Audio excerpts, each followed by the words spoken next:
బ్రహ్మోత్సవాలకు నాంది పలికారు. ఈ రోజు ఉదయం 9 గంటల నుంచి 10 గంటల వరకు స్వాతి నక్షత్రయుక్త శుభ తులా లగ్నం నందు ధ్వజారోహణం నిర్వహించారు. ఈ రోజు ఉదయం 9 గంటల నుంచి 10 గంటల వరకు స్వాతి నక్షత్రయుక్త శుభ తులా లగ్నం నందు ధ్వజారోహణం వైభవంగా జరిగింది. ఈ రోజు తెల్లవారుజామున మూల విరాట్కి ప్రత్యేక అభిషేకాలు నిర్వహించారు. సిద్ధి బుద్ధి వినాయక ఉత్సవ మూర్తులకు ప్రత్యేక అభిషేకాలు పూజలు జరిపారు. వేద పండితులతో వేదోచ్చరణ మంగళ వాయిద్యాల నడుమ ధ్వజస్తంభంకు పాలు పెరుగు తేనె నెయ్యి సుగంధ ద్రవ్యాలతో ప్రత్యేక అభిషేకాలు పూజలు నిర్వహించారు. అనంతరం మూషిక చిత్రపటాన్ని శాస్త్రోక్తంగా ధ్వజస్తంభంపై భాగమున కట్టి ముక్కోటి దేవతలకు బ్రహ్మోత్సవాలకు ఆహ్వానం అర్చకులు పలికారు. కాణిపాకం బ్రహ్మోత్సవాలలో మొదటి రోజు హంస వాహనంపై వినాయకుడు దర్శనమివ్వనున్నారు. ఈ రోజు రాత్రి 9 గంటలకి సిద్ధి బుద్ధి వినాయకుడు హంస వాహనంపై కాణిపాకం పురవీధుల్లో విహరించనున్నారు.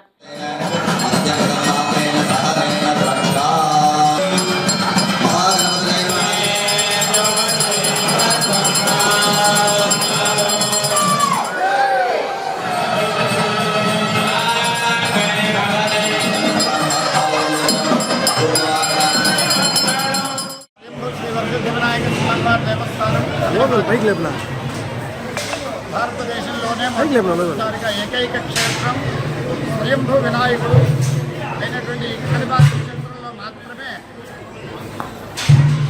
21 రోజుల పాటు ఈ చుట్టుపక్కల 14 గ్రామాలకు చెందినటువంటి ఉభయదారుల ద్వారా దేవస్థానాధికారుల ద్వారా బ్రహ్మోత్సవాలు నిర్వహించడం జరుగుతుంది.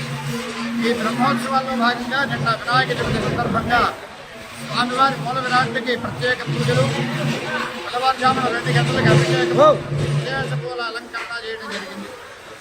ఆ బ్రహ్మోత్సవాల్లో భాగంగా ఈరోజు ఉదయం 9 గంటల నుండి 10 గంటల మధ్య శుభ తులా లగ్నం నందు ధ్వజారోహణం చేయడం జరిగింది. ఈ ధ్వజారోహణం చేయడం ఏంటంటే స్వామివారి యొక్క విశిష్టతను, ఈయన యొక్క భోగ భాగ్యములను చూసి స్వామివారిని భక్తుల్ని ఆశీర్వదించడానికి ముక్కోటి దేవతలను ఆహ్వానించడమే ధ్వజారోహణ యొక్క విశిష్టత. ఆ ముక్కోటి దేవతలను ఆహ్వానించడానికి ఒక శుభ ముహూర్తం పెట్టి ఆహ్వానించడం జరుగుతుంది. అందులో భాగంగా ఈరోజు తులాలగ్నం నందు ధ్వజారోహణ చేయడం జరిగింది. అంటే ఈ రోజు నుండి నవరాత్రి ఉత్సవాలు ప్రారంభమైనట్లు. ఈ నవరాత్రి ఉత్సవాలు ఈ రోజు నుండి ఈ నెల 16వ తేదీ సాయంత్రం వరకు ఉంటాయి. తిరిగి 16వ తేదీ సాయంత్రము ధ్వజ అవరోహణ జరుగుతుంది. ఈ నవరాత్రి ఉత్సవాలు అయిపోయిన తర్వాత 17వ తేదీ నుండి 27వ తేదీ వరకు ఈ నెల ప్రత్యేక ఉత్సవాలు నిర్వహించడం జరుగుతుంది. ఈ ఉత్సవాలకు గాను రాష్ట్ర వ్యాప్తంగా దేశవ్యాప్తంగా భక్తులందరూ కూడా వచ్చి స్వామివారి భోగభాగ్యాలను చూసి స్వామివారి ఆశీస్సులు పొంది కృపాకటాక్షములు పొందవలసిందిగా భక్తులందరికీ తెలియజేస్తారు. అన్ని వాహన సేవలు విశిష్టమే. ఒక్కొక్క రోజు ఒక్కొక్క వాహనం మీద స్వామివారిని విశేషం జరుగుతుంది. అందులో ప్రత్యేకించి ఒక 5 ఉత్సవాలకి మాత్రం భక్తులు ఎక్కువగా వస్తూ ఉంటారు. దాంట్లో మొదటిగా శేషవాహనము రేపు 11వ తేదీ జరుగుతుంది.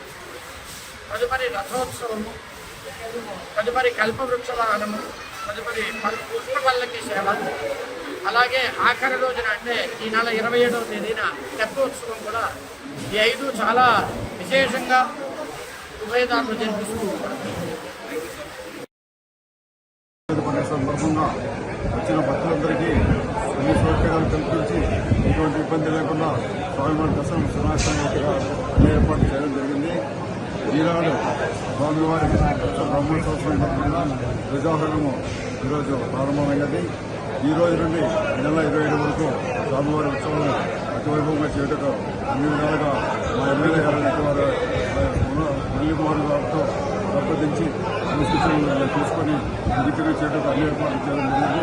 కావున భక్తులందరూ కూడా స్వామివారి దర్శనానికి ఎటువంటి ఇబ్బంది లేదు కాకుండా అందరూ వచ్చి స్వామివారిని దర్శించుకొని స్వామివారి కృపకు పాత్రగా వచ్చిందిగా కోరుకుంటున్నాము. అందరికీ శ్రీ కాణిపాక వరసిద్ధి వినాయక స్వామి వారి ఆలయంలో ఈ రోజు నుంచి వార్షిక బ్రహ్మోత్సవాలు ప్రారంభమయ్యాయి. శాస్త్రోక్తంగా ఆగమయుక్తంగా అర్చక పండితులు, అధికారులు, ఉభయదారులు, పుర ప్రముఖుల నడుమ ఈరోజు ధ్వజారోహణ కార్యక్రమం అంగరంగ వైభవంగా సాగింది. సకల దేవతలను ఆహ్వానిస్తూ దిక్పాలకులకు పిలుపునిస్తూ ఈ బ్రహ్మోత్సవాలని నిర్విఘ్నంగా సాగించాలన్నటువంటి ఉద్దేశంతో నిర్వహించే ఈ ధ్వజారోహణ కార్యక్రమానికి అర్చక పండితులు, అర్చక స్వాముల వారు శాస్త్రోక్తమంగా, వేదోక్తమంగా ఈరోజు అభిజిత్ ముహూర్తంలో ధ్వజారోహణ కార్యక్రమాన్ని నిర్వహించడం జరిగింది. నవరాత్రులతో పాటుగా ప్రత్యేకంగా ఇక్కడ మాత్రమే జరిగే ఉత్సవాలు మీరందరికీ తెలుసు. ఈ రాష్ట్రంలో అనేక దేవాలయాల్లో బ్రహ్మోత్సవాలు జరుగుతుంటాయి. అన్ని బ్రహ్మోత్సవాలు 9 రోజుల పాటు అయితే ఇక్కడ 9 రోజులతో పాటుగా ప్రత్యేక ఉత్సవాల పేరుతో మొత్తం 21 రోజుల పాటు సాగుతుంది. ఇక్కడ స్వయంభూగా వెలిసినటువంటి వరసిద్ధి వినాయక స్వామివారు చెవిటి, మూగ, గుడ్డి బారిన పడి ఇబ్బందులు పడుతున్నటువంటి వారికి మోక్షమొసిగినటువంటి ప్రాంతం కాబట్టి ఇక్కడ ఆ స్వామివారి యొక్క మోక్షానికి కృపకు పాత్రులైనటువంటి ఉభయదారులకు ఒక సాంప్రదాయాన్ని అనుగ్రహించడం జరిగింది. ఆ సాంప్రదాయంలో భాగంగా ఉభయదారులు కూడా ప్రత్యేక ఉత్సవాలు నిర్వహించి ఒక్కొక్క రోజు ఒక్కొక్క వంశస్థులు ఇక్కడ ఉభయమిచ్చి స్వామివారి వాహన సేవని కొనసాగించడం అనేది సత్సాంప్రదాయంగా కొనసాగుతుంది. ఈ సాంప్రదాయాలను అనుసరిస్తూ ఎక్కడ ఏ రకమైనటువంటి ఇబ్బందులు తలెత్తకుండా వచ్చిన ప్రతి భక్తుడు బ్రహ్మోత్సవాలలో సంతృప్తికరమైనటువంటి దర్శనం కలిగించే విధంగా అధికార యంత్రాంగం ఏర్పాట్లు చేయడం జరిగింది. మీరు నిన్న వినాయక చవితి పర్వదినాన్ని పురస్కరించుకొని చూశారు. సుమారుగా 75 నుంచి 85 వేల మందికి పైగా భక్తులు రాత్రి 11 గంటల వరకు వచ్చిన ఏ రకమైనటువంటి ఇబ్బంది, ఆటుపోట్లు తలెత్తకుండా ప్రతి ఒక్కరికి కూడా సంతృప్తికరమైనటువంటి దర్శనం కల్పించడం జరిగింది. ఇప్పుడు ఈ రోజు నుంచి మొదలయ్యే బ్రహ్మోత్సవాలు కూడా అదే రకమైనటువంటి ఏర్పాట్లు చేయడం జరిగింది. జిల్లా అధికార యంత్రాంగం, గ్రామ పంచాయతీ, దేవస్థానం అందరూ కూడా, ఉభయదారులు అందరూ కూడా వారి వారి సహకారాన్ని అందించడం జరుగుతోంది. ఈ ఉత్సవాల నిర్వహణలో ఎవరికి వారు సొంతంగా వారందరూ కూడా తమ కార్యక్రమంలో భాగస్వాములు అవుతున్నారు. కాబట్టి వచ్చినటువంటి భక్తులకు, రావాలనుకుంటున్నటువంటి భక్తులకు నేను ఒకటే మనవి చేస్తున్నా, ఎవరైనా సరే ఎక్కడి నుంచైనా సరే హాయిగా కాణిపాక యాత్రకు రండి. ఖచ్చితంగా సంతృప్తికరమైనటువంటి దర్శనంతో తిరిగి వెళ్ళండి. ఆ అభయాన్ని మేము ఇస్తున్నాం. ఏ ఇబ్బంది తలెత్తకుండా సకల సౌకర్యాలతో మీకు దర్శన సౌకర్యాలను కల్పించడం జరుగుతుంది. మా యువ గారు కూడా ఇక్కడే ఉండి పర్యవేక్షిస్తున్నారు. నిత్యం కూడా ఉభయదారులతో, అదేవిధంగా అధికారులతో, సెక్యూరిటీ సిబ్బందితో ఎక్కడికక్కడ కోఆర్డినేషన్ చేసుకుంటూ ఏ ఒక్కరూ కూడా మనసు బాధపడకుండా వచ్చినటువంటి వారిని కూడా గణేష జరుగు అన్నటువంటి మాట తప్ప ఎవరు కూడా కొంచెం రౌద్రంగా కూడా మాట్లాడకుండా ఆదేశాలు ఇవ్వడం జరిగింది. కాబట్టి ఈ 21 రోజుల బ్రహ్మోత్సవాలు అంగరంగ వైభవంగా జరుగుతాయి. అందులో ప్రత్యేకంగా మనం చూసుకున్నట్లయితే తెప్పోత్సవాలు కానీ, రథోత్సవాలు కానీ, పుష్ప పల్లకి కానీ, అదేవిధంగా కల్పవృక్ష వాహనాలకు కానీ విశేషంగా భక్తులు వచ్చే అవకాశం ఉంది.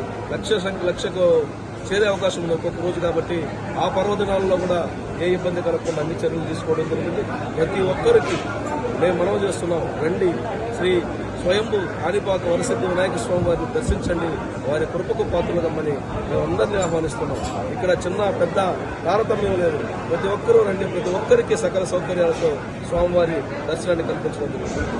ఓం నమో విఘ్నేశాయ.